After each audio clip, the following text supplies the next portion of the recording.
Imagine something new. This right here is brand new. It's the future. So why does the way we deliver our future feel so stuck in the past? Picture a world where doctors had more time to make time. Sorry guys, it's been crazy here all morning.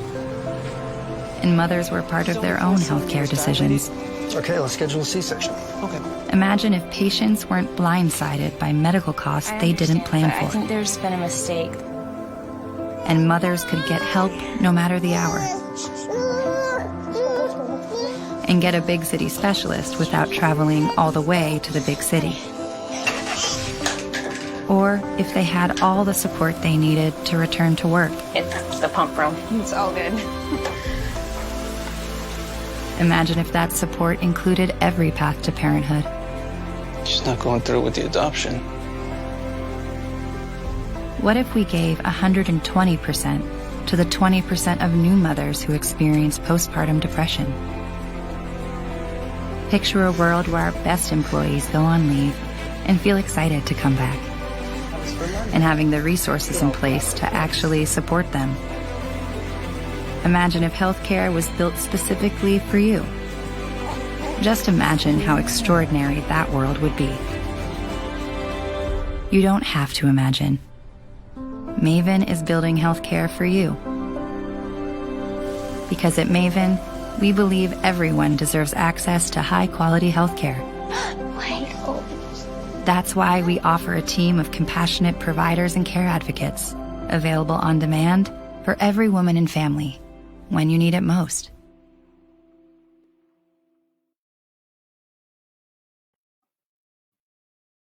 Awesome. So excited about Maven. It's another great resource if you haven't checked it out. And this is always one of our favorite things. We bring together some of the best dads that we know in the industry who are supporting not only their own families, our own families, everything all together.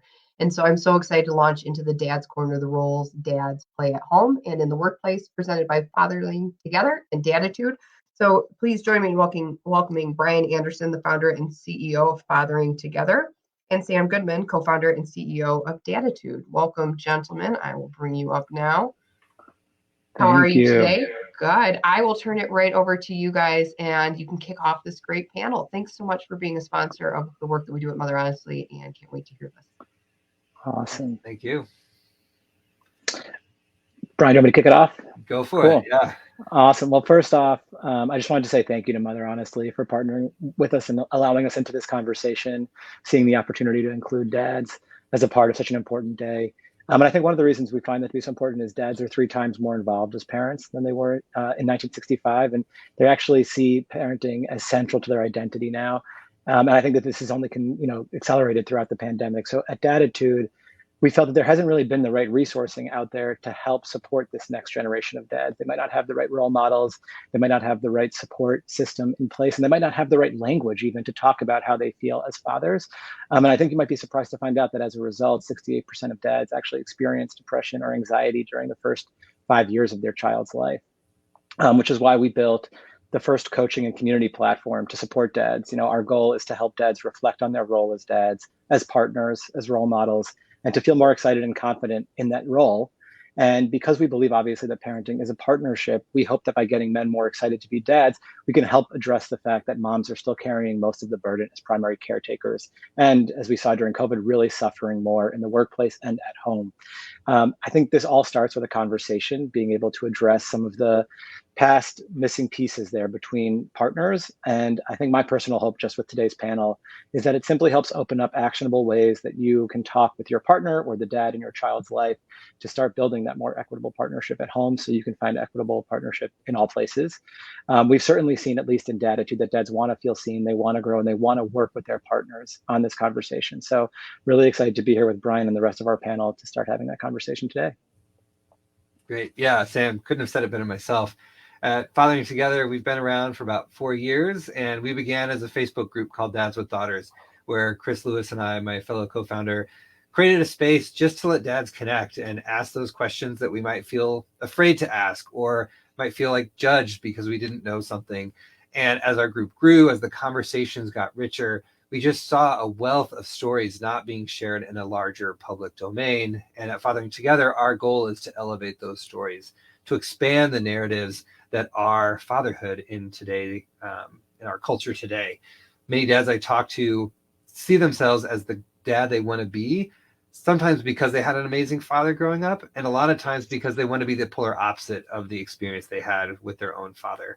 And so they come at this somewhat from a deficit. So I love that Dadditude exists. I love that we get to work together and talk about the mental health that dads need to work through, the conversations we need to be having. And at our part at Fathering Together, our goal is to empower dads to be agents for change for themselves, to do that internal work, and externally do that change for their family, to be more than breadwinners, but to be actively engaged and emotionally connected, as well as in their community and their workplaces. How are they stepping up and elevating this new thing we're calling fatherhood that's engaged, that's exciting, and an identity we want to hold as a primary focus? And so we're just really excited. Thank you, Mother Honestly, as well as Vivi and Indeed for sponsoring this space and allowing us to have a corner of the conversation to talk about what we hear in the dad space. So enough of us talking. Let's bring our panelists on. And I am delighted to have 4 dads joining us that have been walking the walk with both of our organizations these past many years, and as well as doing their own work in their separate areas. And so without further ado, let's bring up those panelists. And first we have Brian Jackson. Well, let's go with John Badalamet since he's up first. John is on staff with us. He is also the proud father of two teenagers. He's an accomplished writer, educator, consultant, speaker, and documentary filmmaker. All around just Renaissance man, our John. He is the author of The Modern Dad Dilemma: How to Stay Connected with Your Kids in a Rapidly Changing World, and the director of the PBS documentary All Men Are Sons, exploring the legacy of fatherhood. His work has been featured on ABC News, CBS Sunday Morning, NPR, Miss Magazine, Men's Health Magazine, and other major media outlets. He's also a contributing blogger at HuffPost, The Good Men Project, and U.S. News and World Report. And he gets to work with me as our Director of Training and Education at Fathering Together, as well as a Senior Facilitator and Consultant at Orange Grove Consulting. So thanks, John, for being here. Thank you. Yeah. Next, we have Brian Jackson, maybe? Let's see who's up next. Yeah, Brian Jackson. Awesome. Good to see you, man. Brian Jackson is a husband and proud father to 2 biracial interfaith children. His introduction into fatherhood started with a single question: how do I raise a proud, confident, and intelligent Black child in a world that may not see them as such?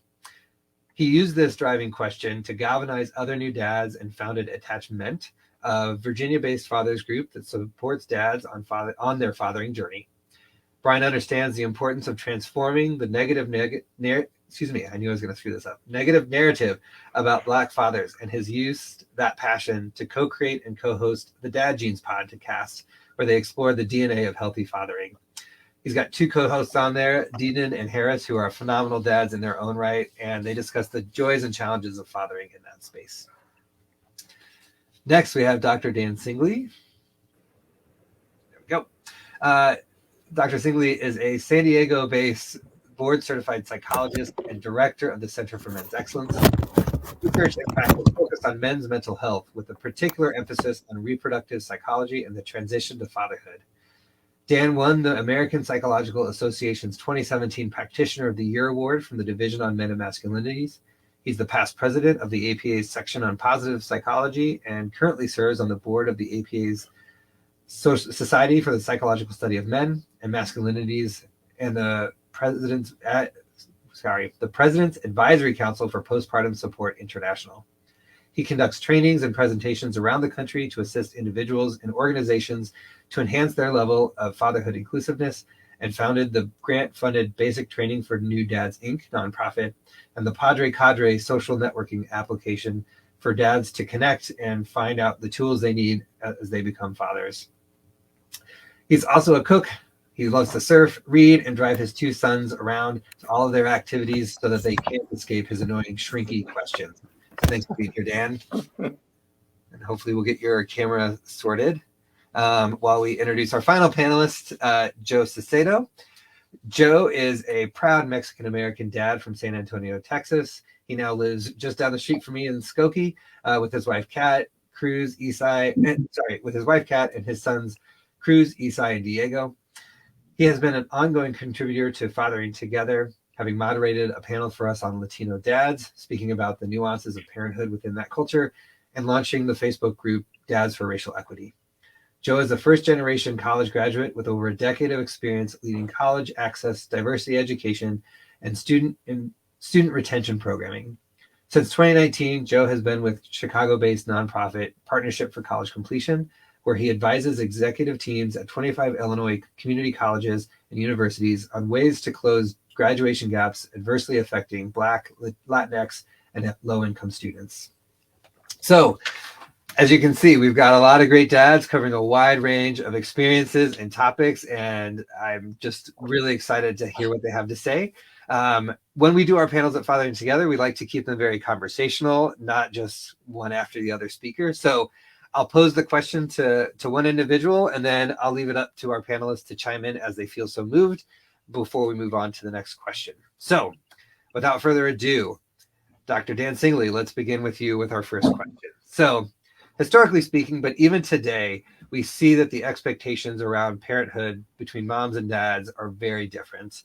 And I'm wondering what was the cause for you to push back against those expectations, and how your parents might have influenced who you are today in your parenthood. So take it away. Me personally, or sort of societally, like what's going on with the "this is not your father's fatherhood" thing? I would love for you to tell you a little bit of your own story, but definitely weave in the larger context. Yeah. So honestly, for me, the piece of it was very cool how Sam was talking about fatherhood identity. I come to fatherhood by way of a real interest in masculinity and men's issues. And that became very salient for me when I was in grad school and really looking at diversity and multiculturalism my own self in that way. And, I come from a fairly middle class, white bread suburb family in that way. Like my mom didn't work, my dad did all the time. And so that essentially that was what I grew up with. And it was what my model was. My dad was, fairly involved, but I don't think he was changing too many diapers. But as I've gone through my own experience and worked to be a little bit more intentional about how I show up as a man, as a father, as a partner, really when we became pregnant with my now 17-year-old and that identity shift happened for me, I was already very focused on the psychology of men and masculinities.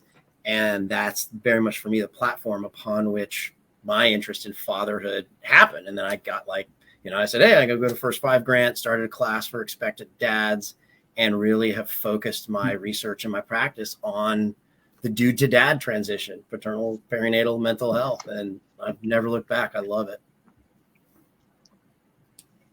That's awesome. Thanks. John, Brian, Joe.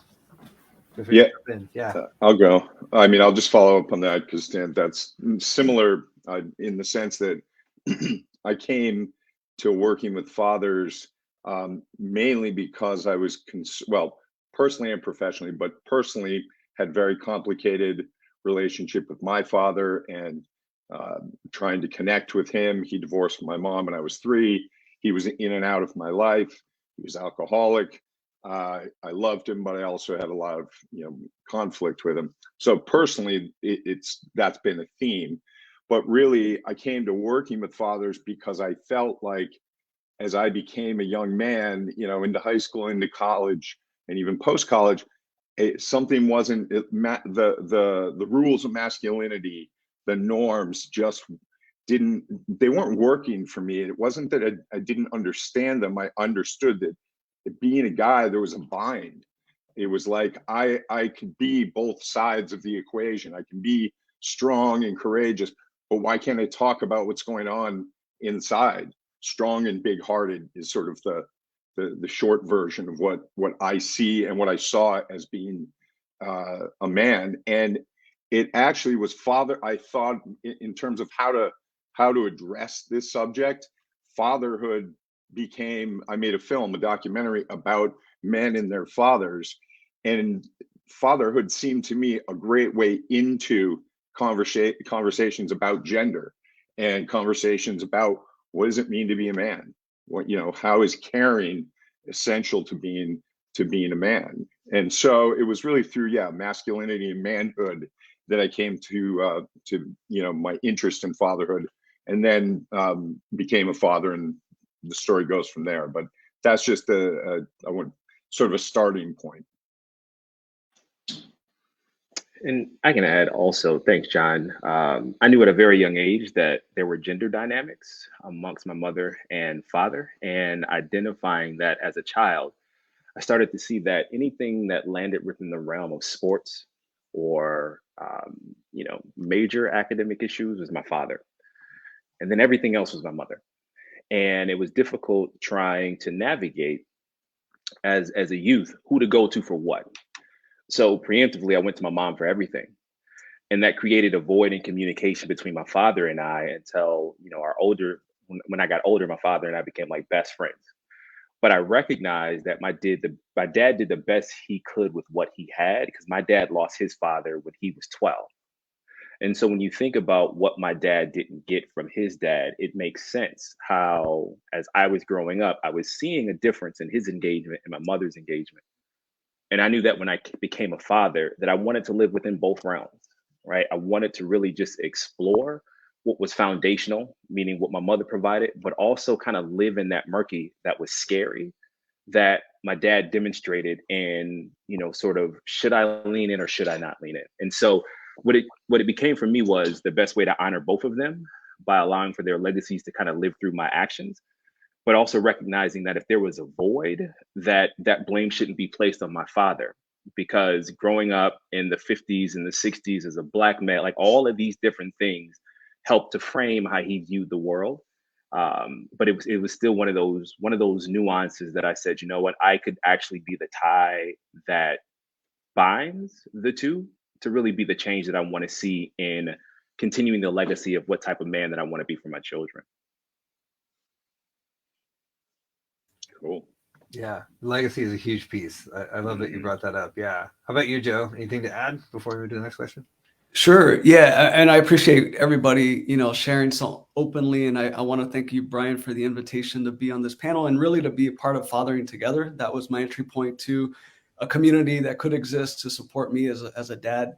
And I still consider myself a newbie. I've got 3 kids, 7 and 3 and 11 months. So I'm definitely in the thick of things right now, but it helps to feel like I'm not alone. I would just add, in terms of my own upbringing and socialization around, dad being what it meant to be a dad. I think in my household, the dynamics were a little different. So I grew up just two houses away from my grandparents, my dad's mom and dad, who really were the childcare providers whenever my parents, who were both working full time, were not available because of work. And so it was interesting. My mom had an office job. Neither my mom or dad went to college, but my mom got an office job. And so she had a Monday through Friday, very sort of disciplined and being out the door at a certain time, which meant my dad was on duty to handle a lot more of the childcare, school drop off, pick up, that kind of thing. His schedule, because he worked at a grocery store, allowed him a little bit more flexibility in that way. But I think, so I took note from my mom in being the breadwinner, if we're talking about income, things were a little sort of shifted in terms of what I saw and grew up. So I think for me to sort of pull my weight as a parent, as a, caretaker, as a homemaker, even, I think I took notes from my mom and dad for sure. Appreciate that. Appreciate all of you sharing those stories. I think so many of us don't fit the mold in so many respects because of the work our parents did. And yet so much of our cultural influences come in and dictate things, whether we recognize that or not. So I appreciate all of you being honest and open with that navigation of fatherhood in your journeys. I'd love to shift slightly to talk about kind of this idea of caregiving and work and the juggle that we all have to go through, and recognizing that many of us on this panel are married or in serious relationships. And I'd love to start with Brian Jackson. to kind of map out what was the conversation like with your partner to make sure that, you know, gender equity was going to start at home and that you were going to role model this for your children, regardless of what the larger culture might be saying in your networks.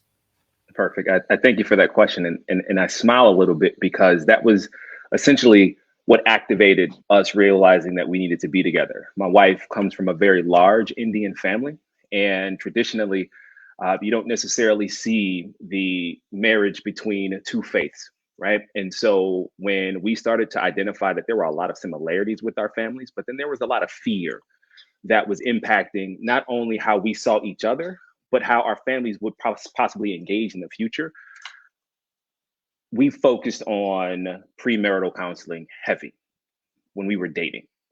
And we happened to find someone in Chicago that was a therapist that could really kind of help us unpack all of these things that we were engaging with, whether it was through Islam, or whether it was through being Black, whether it was living in Chicago, all of these different things. And we started to have conversations early just about how do we want to raise our kids? How do we want to make sure we engage with each other when we have moments where I may not understand something culturally, but as a male and as your husband, I'm just not going to let somebody talk to you like that, even though they are a grandparent. Like, you know, like how do we get into a space where we put forth honesty and authenticity very early? And it was a struggle for me because I had never grown up in an environment of, you know, diving deep into my feelings, right? And so what that really did for us as we think of like where we are now, the conversations amongst how do we celebrate Christmas and how do we celebrate Ramadan is not that difficult because we were doing this foundationally early on into our relationship. But my wife knows that she has a voice. She does. And a lot of times a true leader and a true husband knows when to sit down and shut up because I've not lived her life. And so knowing that she has committed her life to me and my life to her, I can't sit here but be a sponge because ultimately how she responds to me, how she feels, interacts, what happens within our house. And lastly, we are examples day to day for our kids who are just absorbing information on how we love each other, how we see each other, how we appreciate each other. And so all of this stuff kind of plays into how we show up and how we show out. So it's complicated, it's different for any and everyone, but I would highly recommend that therapy, either for you as an individual, I see a therapist, I tell everybody, I see a therapist, but also for us as a couple, it was just foundational into the success that we are currently seeing. I saw a lot of head nods amongst the other panelists. So anybody have a better line than sit down and shut up than Brian? I don't have a better line than it. What I can tell you is in certain ways, because my practice is like I work almost exclusively with men. And one of the ways that I'll introduce myself is a professional mansplainer to men. And when I'm talking about like really what is the evidence basis, like what does the research say about effective and assertive communication? Exactly to Brian's point, one of the very best things you can do is instead of being the loud one, the smart one, the one with the data, the one that talks first, is you just shut up and then you start asking questions that are about, hey, let me get this from your perspective. I saw a question in the chat about like, you know, I have anxiety, my husband has that, how do we manage that? And Brian, hearing you normalize therapy, like I'm doing family therapy with my kids right now and my wife, and it's tough and it's awesome. I recommend it for everybody too. But that piece about asking, just like instead of going for the win or shutting down and going into your hole, staying engaged in a way that you create space and invite the other person in, your partner, your older child, so that they have a voice and that you can hear them. And even if you disagree with them, you do not start jumping in and like, I'm 150% with you. I would just put in another plug there for therapy. Even as a new dad, we did couples therapy right after our son was born. And I think that was a huge win in helping us develop some of those strategies. And one takeaway from me was always trying to reframe parenting as the long game, because it could be so easy to get caught up in day-to-day inequities that might happen in the partnership because somebody has more time one day to help and another person has more time the other day. And just remembering that over time, that's how like a partnership is built. And having to just keep reminding myself of that has been super helpful as we've sort of continued to set out on our journey. And we're only about 2 years into parenting. I love that. Yes.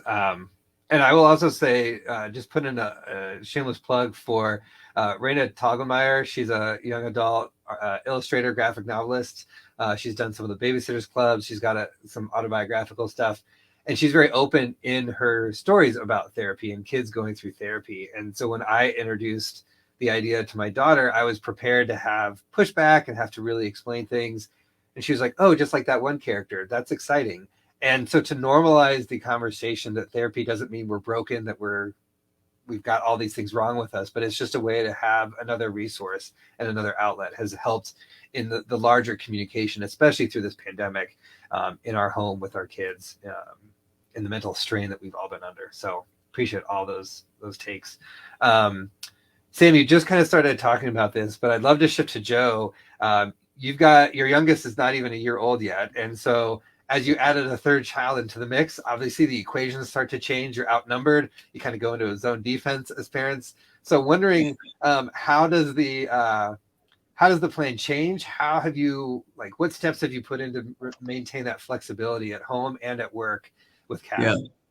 No, I appreciate the question. And if I can say, I wish I would have met Brian 10 years ago in terms of, I love what he mentioned right at the beginning around premarital counseling, because in my case, we were the opposite. We sought out counseling after a year, with our firstborn, sort of me being absent as a parent, but being all in with my work and having things so lopsided. So I appreciate what Brian and everybody else has shared around therapy and normalizing that. I would say to your question, yeah, we are outnumbered. I think what's interesting about my situation now as it relates to work, this was not the case with my first two kids, but I had a campus job working at a university full-time, which really didn't allow me a lot of flexibility. In fact, it led to a lot of burnout for me and my staff, and ultimately resulting in me leaving pre-COVID. But I will say now I find myself at a nonprofit. We're very small. But I don't think it should matter how big the company is, wherever we might find ourselves employed.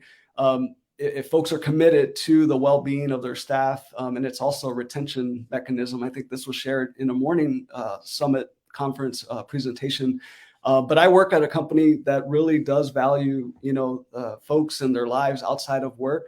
And because of that, I get to work remotely almost exclusively for the past 2 years. So that in and of itself has given me a lot of freedom to be able to manage household duties while my wife, I didn't mention this, but my wife works as an occupational therapist in a school setting. And she was only remote, I would say, for the first 6 months of 2020, but her job really requires her to be, with students in elementary school, middle school in person. So then it's me at home.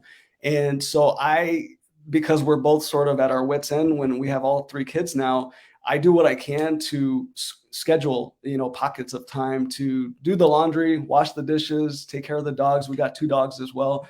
Do the school drop off pickup as I can. There was a question in the chat about how do you not resent your partner or spouse for sort of maybe feeling like, hey, I'm doing all the work and you're not, carrying your weight. I used to be in that headspace myself, but I think I learned the hard way, and through counseling, getting a therapist to help sort of walk myself and my spouse through those conversations of it's okay to ask for help. And so I personally have been much better, at least for my partner, to ask for her help. It wasn't always the case, but I think allowing myself time to schedule these blocks to do things for myself as well as taking care of our household, during the workday, I'm going to do it. And also, I will say I'm also still producing some results for my work, because I think that's also weighing on me as a professional. I don't want to sort of, drop everything, but my family comes first, and my employers know that, my supervisor respects that. And so I think that's been really helpful. And we're very fortunate to have childcare as well, steady, reliable childcare. But, even this week, my kids got sick, so I had to take the day off, to be able to care for the little ones and pray that my oldest could still go to school in person, so that I didn't have all 3 at home. But hey, sometimes we have all 3 and I got to get it done. I hope that answered your question a little bit, but it's tough. I'm a work in progress, I think, as all of us are on this call. So I thank you for the space. That was beautiful, Joe. Spot on. Yeah. Anybody want to add to that before we move on? And I will say we're going to shift to all of your questions next because there's so many great ones coming in. So we'll round out this one and jump into some of those that are being posed to us. Thank you.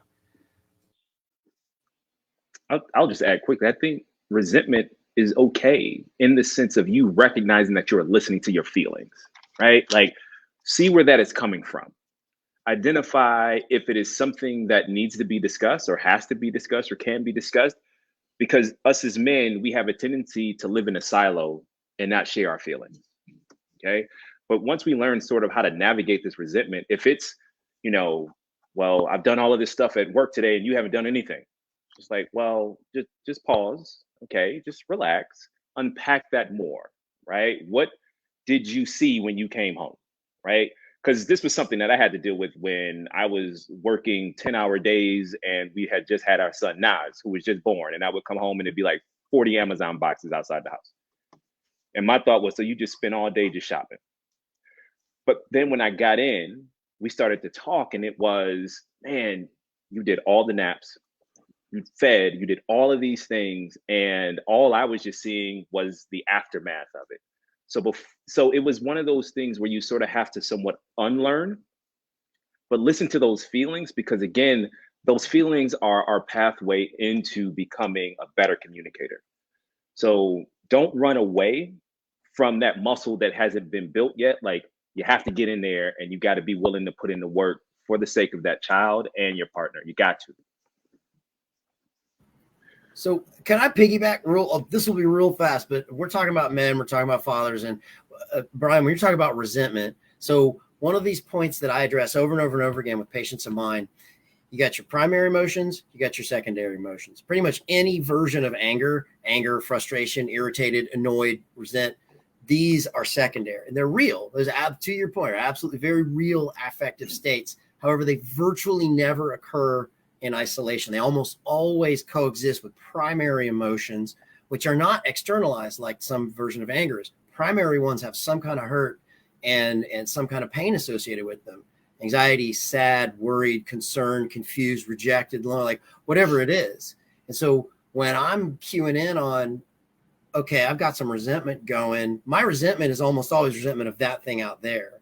And we can all do ourselves a solid by also stopping and kind of trying to do a check-in and say, like, what's the primary stuff that's going on? Like, am I worried about those Amazon boxes? Am I worried like we can't afford this? Or am I confused, concerned, sad, like whatever it is? So plug for stopping to check in what's under the resentment and the anger. Thank you so much for that. Joe, John, or Sam, anything else you want to add before we move on to the next question? Can I'll just add that to kind of both the last two comments, one thing very early on that I found helpful as a dad was, first of all, we split the care for the first year. So I had that just worked for us economically. So I had the experience very early of caring for my daughter as a newborn, as an infant, for longer than 8 hours. And there were times where I had her for 24 hours or 48 hours. And I would just say, as a general goal, I think it's great if dads can get, whatever your family setup is, if dads can get the experience of taking charge of caring for their infant early on and see what it's like. So that and that's, of course, gets into the case for paternity leave as well. But just I was amazed by how many guys I've talked to over the years that didn't ever have their child for 24 hours or for longer than just a short span of time. And you learn real quickly. You learn a lot really quickly. And I won't get in. There's questions, there's safety concerns, and one actually brief, quick snippet that helped us.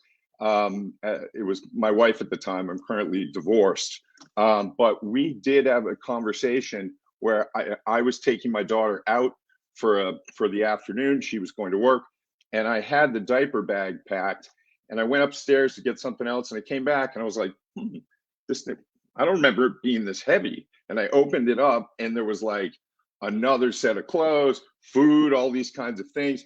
But that she had repacked the bag and double packed it. And it was a really important moment because I stopped and I said, listen, we should clarify this.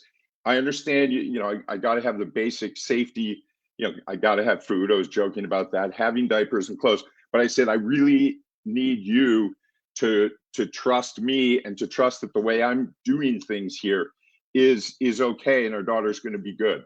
Because if not, I will let you pack that bag. And then over time, that will build resentment. I will let you do that. You will do it. You will feel upset. And that sort of set us on, I think, a really good path for communicating.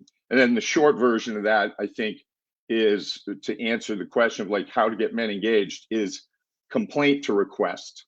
So not complaint, doesn't work.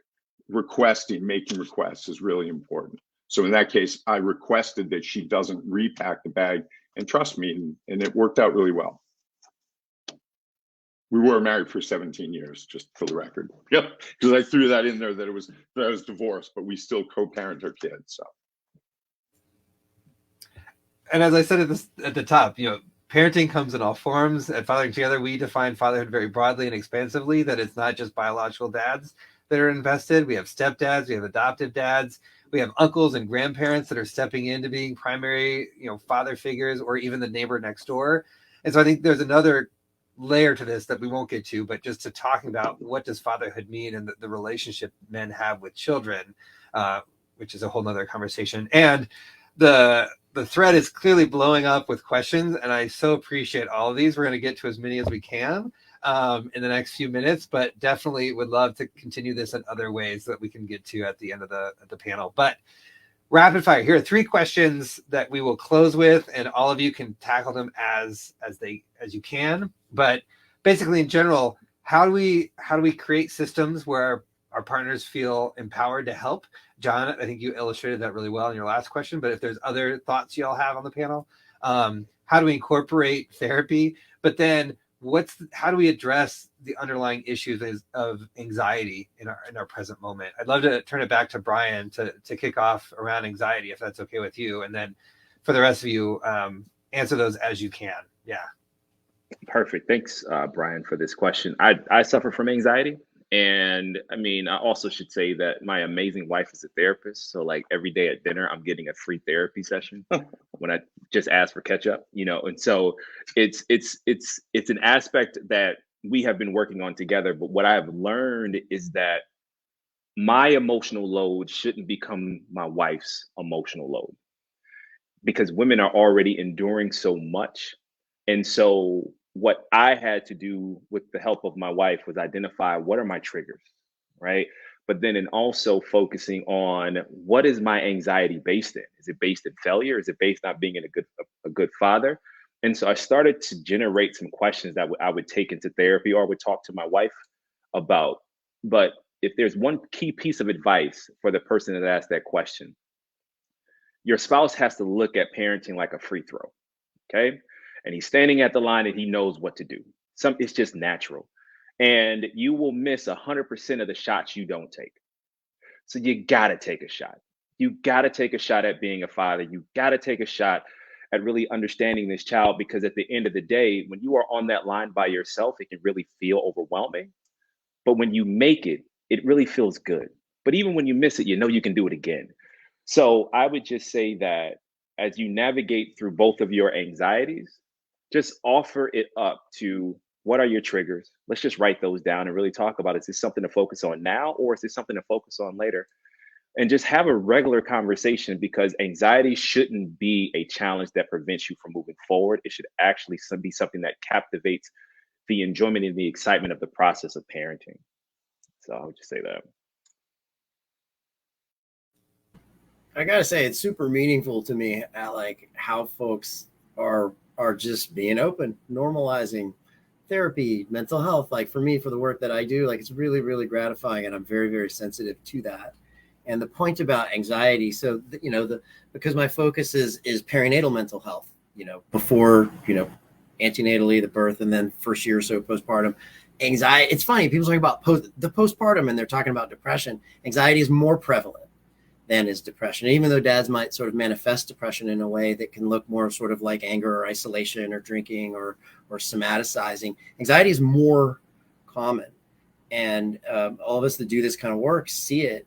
And just piggybacking, Brian, off what you were just saying, one of the best things we can do about anxiety is just don't try to just stuff it. Like don't try to stuff it. Act like it's not there.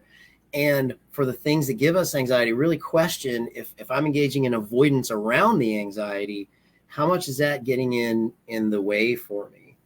I do a lot of work. I do cognitive behavioral therapy, and just in the way for folks that are listening, if you're dealing with anxiety and you haven't really ever been approached like a research-based approach or tool, David Burns wrote a book called The Feeling Good Handbook. It is the #1 most read mental health book beyond the DSM. It's called The Feeling Good Handbook. It started in 96. Doesn't matter which edition you get of it. If you're dealing with anxiety right now and it's overwhelming to you, get it used for $5 on Amazon. Read chapter 1. It's an overview of CBT. And then read chapter 11.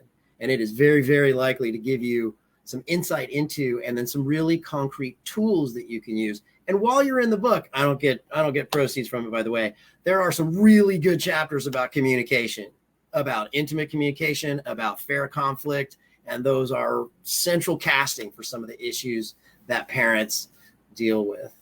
And the third thing about anxiety, just as it relates to communication, is don't minimize it. If somebody comes to you and says, I am just paralyzed with fear about this happening with the baby, or that you're going to leave me, or whatever, ask questions to understand more. Don't start saying, that's not true. Like, that's not going to happen. Like, the person thought about that to begin with. One of the best things you can do is help that person to feel seen and heard before you start jumping into, let me give you the facts and here's what to do about it. That's one of the things that somebody who's experiencing generalized anxiety or panic benefit from the most. Hear them out, create space, and see them. Dan, what was the name of that book you mentioned just now? It is The Feeling Good Handbook by David Burns. And if you order it, make sure that what you get includes the word handbook. He wrote another book called Feeling Good, The New Cognitive Mood Therapy, and that's not the right one. Get the handbook.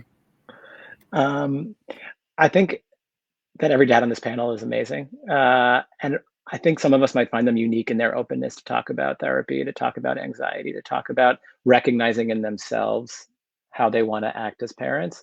And I think that a lot of the questions out there, at least that we've seen in the chat, have been about how do you address that with a partner maybe isn't on that level yet. And I think just personally for me, because I almost sometimes felt it in the opposite direction with my partner, is first and foremost, the way John mentioned it, talk about what you need. Don't just complain. I think when people feel like they're having an open and honest conversation, and you can recognize that the value that they would bring, like if I'm putting myself in the shoes of a mother and saying to my partner or the dad in my child's life, here is what I would need from you. I then feel like I'm going to be able to add value to that life, and it makes it a totally different conversation than I think the complaint aspect of it. And it might be an easier way to open it up for somebody who's not as comfortable with talking about that part of their emotion or just like that dynamic. Do it in level footing, so on a walk, someplace where it doesn't feel like anybody has any sort of position of power. And then I think from normalizing therapy piece, I actually really pushed my own wife to explore therapy on her own and with us as a couple. And I did it by talking about what I got out of it. And I think by seeing her seeing me talk about it, she started to naturally feel more comfortable with it. It didn't feel like I was trying to ask her to do it. She just got to see the benefit of it. And I think you can find that in a lot of places, especially within friend groups. Thank you, Sam. That's a great point. Yes, I feel like many of us on the panel may be a step or two ahead, but also a step or two behind. You know, some of the women in this space, some of the other partners who may be present. And so again, meeting folks where they're at and recognizing that as children grow and evolve, they're going to have their own challenges that they bring into the partnership that you have, but also some great joys. I mean, I'm never not amazed at the brilliance my daughters can come up with when I'm least expecting it. So again, we're running low on time, so I want to just thank everyone. Dr. Dan already had to step away, but thank our panelists for being here. Thank you to Daditude for helping bring this together, as well as our illustrious hosts, Mother Honestly, Vivi, and Indeed. We didn't get to nearly any of the questions that were really great questions, so I thank you all. So next steps, just to put some plugs out there, next week at Fathering Together, we're starting a campaign to build towards Father's Day that we're calling This Working Dad Cares. You can find out more about it at thisworkingdadcares.org, where we're going to be bringing in more conversations around the topics that we have coming up around fatherhood, moving beyond just this idea that we're breadwinners, but that we are caretakers, that we like to go on adventures with our kids, and whether that's camping out in the middle of nowhere or just in our backyard, we want to help explore the fullness of what fatherhoods have to offer to the families and the communities that they're in. And so, again, we appreciate all of you for being here with us in this time. Definitely check out that book that Dr. Dan mentioned. I've already forgotten the name, so I'll just have to follow up. I will get put a plug in for the Daditude app. Please get that downloaded onto your phone. And then if you have time, join us at Fathering Together with our Fatherhood Insider, where we empower dads to become agents for social change. So again, on behalf of our panelists, thank you all for being here and for having us in this space. So we will see you all at the next event, I hope. Bye, everybody.